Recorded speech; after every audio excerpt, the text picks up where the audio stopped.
베드로전서 3장 13절 말씀입니다. 또 너희가 열심으로 선을 행하면 누가 너희를 해하리요? 그러나 의를 위하여 고난을 받으면 복이 있는 자니 저희의 두려움을 두려워 말며 소동치 말고 너희 마음에 그리스도를 주로 삼아 거룩하게 하고 너희 속에 있는 소망에 관한 이유를 묻는 자에게는 대답할 것을 항상 예비하되 온유와 두려움으로 하고 선한 양심을 가지라. 이는 그리스도 안에 있는 너의 선행을 욕하는 자들로 그 비방하는 일에 부끄러움을 당하게 하려 함이라. 선을 행함으로 고난받는 것이 하나님의 뜻일진데 악을 행함으로 고난받는 것보다 나으니라. 그리스도께서도 한번 죄를 위하여 죽으사 의인으로서 불의한 자를 대신하였으니 이는 우리를 하나님 앞으로 인도하려 하심이라. 육체로는 죽임을 당하시고 영으로는 살리심을 받으셨으니 저가 또한 영으로 옥에 있는 영들에게 전파하시느니라. 그들은 전에 노아의 날 방주 예비할 동안 하나님이 오래 참고 기다리실 때 순종치 아니하던 자들이라. 방주에서 물로 말미암아 구원을 얻은 자가 몇 명뿐이니 겨우 8명이라. 물은 예수 그리스도의 부활하심으로 말미암아 이제 너희를 구원하는 편이 곧 세리라. 육체의 더러운 것을 제하여 버림이 아니요 오직 선한 양심이 하나님을 향하여 찾아가는 것이라. 저는 하늘에 오르사 하나님 우편에 계시니 천사들과 권세들과 능력들이 저에게 순복하느니라. 아멘. 베드로 3장은 계속해서 저희들이 예수 그리스도를 믿은 후에 세상에 어떻게 살아야 되는가, 그래서 하우스홀드 코드라든가 저희들의 삶의 코드 같은 것들을 알려주십니다. 근데 맥락은 뭡니까? 선을 행하라는 겁니다. 그 선을 행하라는 얘기는 전에 우리가 옛사람으로는 그 선을 행할 수가 없었는데, 왜? 죄악의 fallen nature이기 때문에, 저희들이 죄악으로 물든 그러한 심령이기 때문에 선함이 하나도 없었다는 겁니다. 그런데 예수 그리스도로 말미암아 새 생명을 부어줘서 이제는 하나님을 닮아가는 이제 그 삶을 살아간다는 것입니다.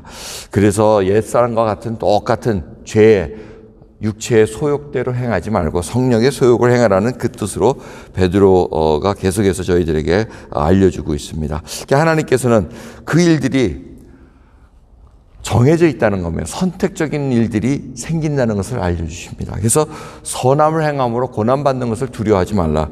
14절을 보시면 의를 위하여 고난을 받으면 복 있는 자니, 이 말씀은 어디서 낯익은 말씀입니까? 산상수훈에 있는 팔복에 있는 예수님의 말씀을 지금 베드로가 기억하고 말씀하는 겁니다. 의를 위하여 핍박했는 자는 복이 있는 자라 그러시면서 천국이 저희 것이라고 말씀하십니다.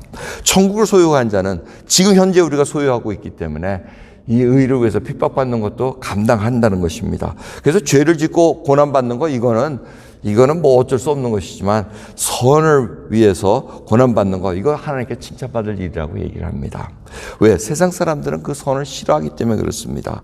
근데 우리는 선함을 행하길 싫어합니다. 가만 보십시오. 우리는 예수 그리스도를 믿은 후에 은근히 기대 심리가 있습니다. 무슨 기대 심리가 있습니까? 예수님을 믿으면 잘 풀어주실 것이다. 어려움 일이 없을 것이다. 건강을 지켜주실 것이다. 뭐가 해가 와도 막아주실 것이다. 어떤 이런 기대 심리가 있지만은 사실 살다 보면 그렇지 않습니다. 끊임없이 오는 불행도 있고 예기치 않았던 어려운 일들이 있습니다.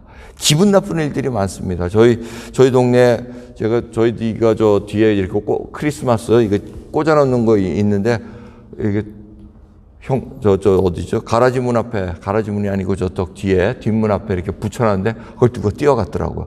근데 그날이 묘하게도 여우가 지나간 날, 그날이에요. 오늘은 또 아침에 일어났더니 저희 현관문에 달려있는 저 크리스마스 장식이 또 이렇게 휙 가다가고 휘어져 있더라고요. 그러니까 어떤 친구가 자꾸 지나가면서 이걸 해코짓을 하고 있는 거예요. 아침마다 그거 볼 때 기분 나쁘잖아요. 뭐 없어지고, 뭐 해주고. 이거 굉장히 심령이 상해지만, 그런 거 가지고 낙심하지 말라는 얘기입니다. 낙심하지 말고 소소한 것 옵니다. 어려운 일 옵니다.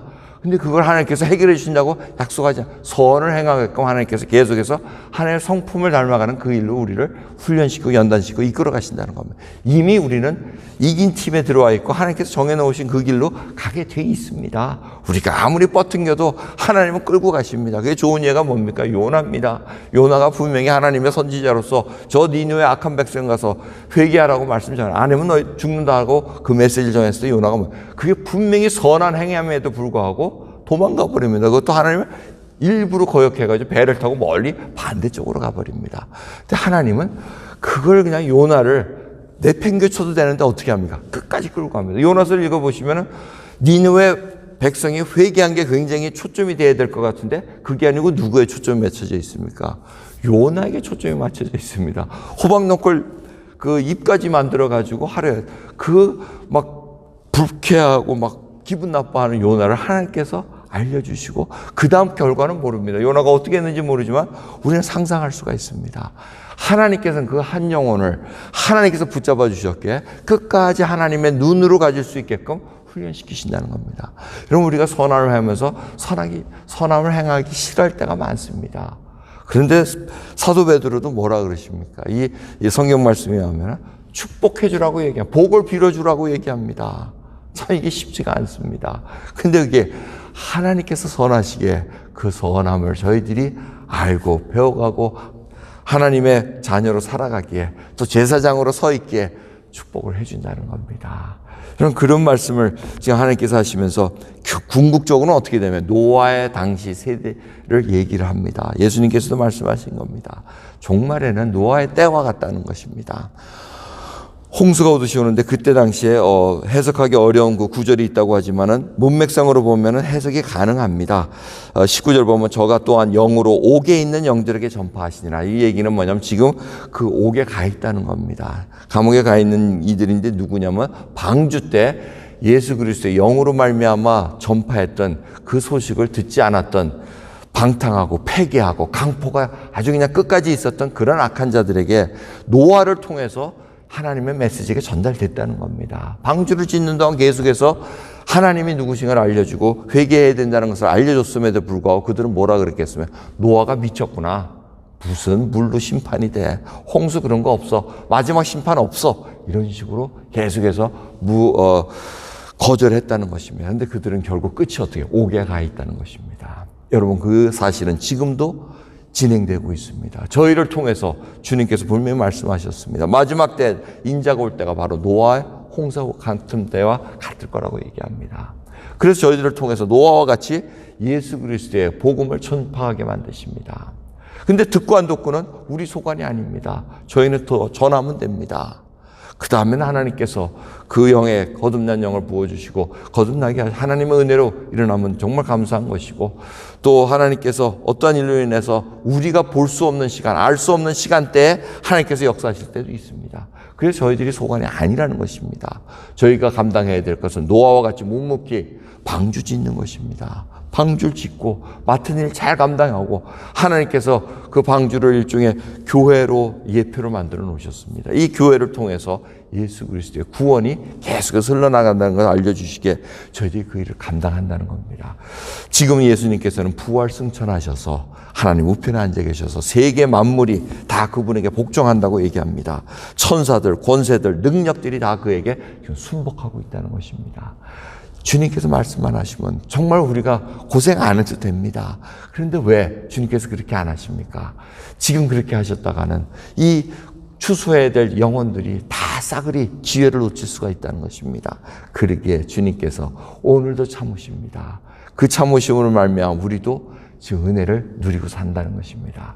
주님께 감사드리시면서 정말 우리 속에 선함을 행함으로 말미암아 고난을 받을 수 있는 그 수준까지 올라가 있는가? 정말 원수를 위해서 복을 빌어줄 수 있는 그러한 믿음의 사람으로 서 있는가 다시 한번 주님께 여쭈면서 오늘 하루 시작하는 저희들 되기를 소원합니다. 기도하겠습니다. 하나님 감사합니다. 정말 저희의 심령을 가만히 살펴보면은 선한 것이란 건 없습니다.